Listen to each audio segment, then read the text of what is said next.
चुनाव आयोग ने 5 राज्यों में विधानसभा चुनाव की तारीखों का ऐलान कर दिया है। उत्तर प्रदेश, उत्तराखंड, पंजाब, गोवा और मणिपुर में 7 चरणों में चुनाव होगा। शुरुआत 10 फरवरी को उत्तर प्रदेश से होगी। सभी राज्यों के चुनावों के नतीजे 10 मार्च को घोषित किए जाएंगे। चुनाव आयोग ने कहा कि कोरोना के बीच 5 राज्यों के विधानसभा चुनाव में सख्त प्रोटोकॉल का पालन कराया जाएगा। 15 फरवरी तक किसी भी तरह के रोड शो, रैली, पदयात्रा, साइकिल और स्कूटर रैली की इजाजत नहीं होगी। वर्चुअल रैली के जरिए ही चुनाव प्रचार की इजाजत होगी।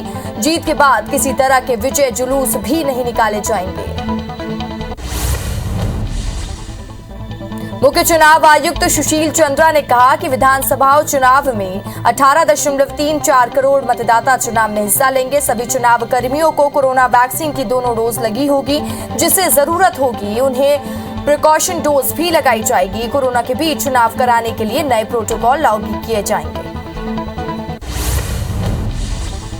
प्रधानमंत्री नरेंद्र मोदी की सुरक्षा में चूक होने के बाद पंजाब के डीजीपी को हटा दिया गया है। अब आईपीएस वीरेश कुमार भावरा को पंजाब के नए डीजीपी के रूप में नियुक्त किया गया है। यूपीएससी से प्राप्त पैनल के विचार के आधार पर आईपीएस वीरेश कुमार भावरा को पंजाब पुलिस की कमान सौंपी गई। रायपुर में सीएम भूपेश बघेल ने पीएम मोदी की सुरक्षा में चूक को लेकर बीजेपी के प्रदर्शन पर कहा कि बीजेपी इस मुद्दे को लेकर राजनीतिक लाभ देने की कोशिश कर रही है। इसके साथ ही सीएम ने पीएम मोदी पर निशाना साधते हुए कहा कि प्रधानमंत्री को देश की सुरक्षा एजेंसियों पर विश्वास नहीं है।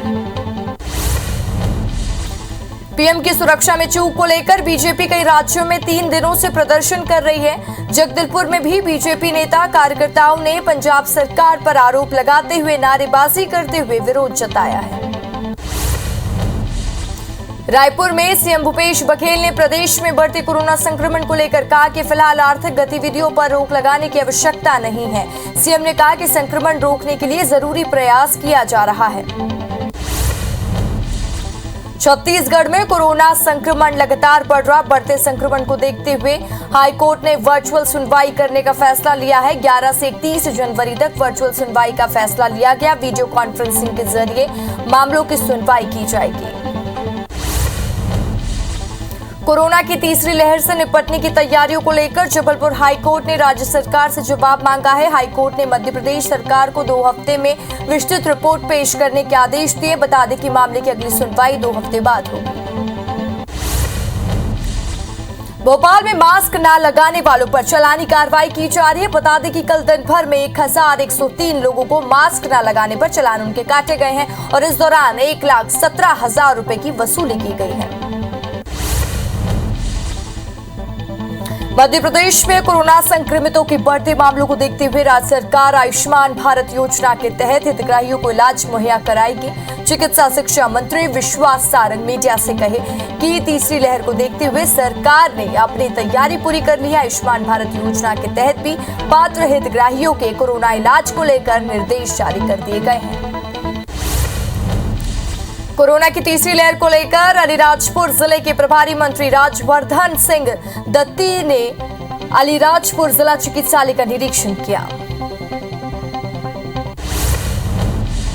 कोरोना के बढ़ते मामले को लेकर एनएसयूआई ने कलेक्टर के नाम ज्ञापन सौंपा। ज्ञापन में स्कूल कॉलेज को तुरंत बंद करने की मांग की। एनएसयूआई का कहना है कि राजनांदगांव जिले में स्कूल कॉलेज चलने से कोरोना संक्रमण के बढ़ते और विद्यार्थियों की जान का जोखिम बना हुआ है। छतरपुर जिले के हरपालपुर में राजा कॉलोनी में सास बहू के साथ पड़ोसियों ने मारपीट कर दी। इस दौरान दोनों को गंभीर चोटें आई। वही सूचना मिलती पुलिस की टीम मौके पर पहुंची और जांच में जुट गई है। भिंड में एक ही परिवार के 2 पक्षों में जमकर मारपीट हुई और फायरिंग हो गई और आपसी रंजिश को लेकर हुए इस विवाद में कुल 9 लोग घायल हुए हैं। इनमें से 3 लोग गोली लगने से घायल हुए हैं। वहीं एक गंभीर रूप से घायल को इलाज के लिए ग्वालियर रेफर किया गया है। बाकी का जिला अस्पताल में इलाज चल रहा है। उज्जैन के उन्हेल और आसपास के क्षेत्रों में तेज बारिश और ओलावृष्टि के बाद प्रशासन ग्राम नवादा में पहुंचा। सर्वे के लिए पहुंचे अधिकारियों की ओर से केवल 10% नुकसान के आकलन पर ग्रामीणों ने गुस्सा होकर चक्का जाम कर दिया। बाद में अधिकारियों के आश्वासन पर ग्रामीणों ने चक्का जाम खोला। इस दौरान विधायक भी मौजूद रहे। डिंडौरी में कोतवाली थाना पुलिस ने कुख्यात अपराधी फहीम अंसारी के खिलाफ एनएसए के तहत कार्रवाई की और आदिवासी बहुल डिंडोरी में संभवत ये पहला केस है और जब किसी अपराधी के खिलाफ एनएसए के तहत कार्रवाई की गई है। ग्वालियर में पुरानी छावनी थाना क्षेत्र में जेवरा गांव में दहेज के लिए ससुराल वालों ने नवविवाहिता की हत्या कर उसकी लाश को चुपचाप तरीके से अंतिम संस्कार कर दिया।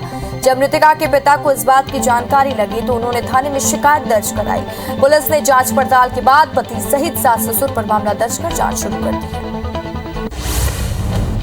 बलरामपुर जिले के सूरजपुर सरहद पर बहने वाली महान नदी पर चल रहे रेत खनन के खिलाफ ग्रामीणों ने मोर्चा खोल दिया और ग्राम चौरा और चिंदिया राट पर सैकड़ों ग्रामीणों ने 50 से अधिक ट्रक को रोककर प्रदर्शन किया, कार्रवाई की मांग की। ग्रामीणों ने प्रदर्शन की सूचना पर तहसीलदार मौके पर पहुंचे और रेत से भरे ट्रक का चालान भी काटा। तेलंगाना के पेरूर के पास वाहन दुर्घटना के बीच बीजापुर के पापनपाल में 2 मजदूरों की मौत हो गई। इस वाहन से 23 मजदूर बीजापुर से तेलंगाना जा रहे थे, तभी यह हादसा हुआ।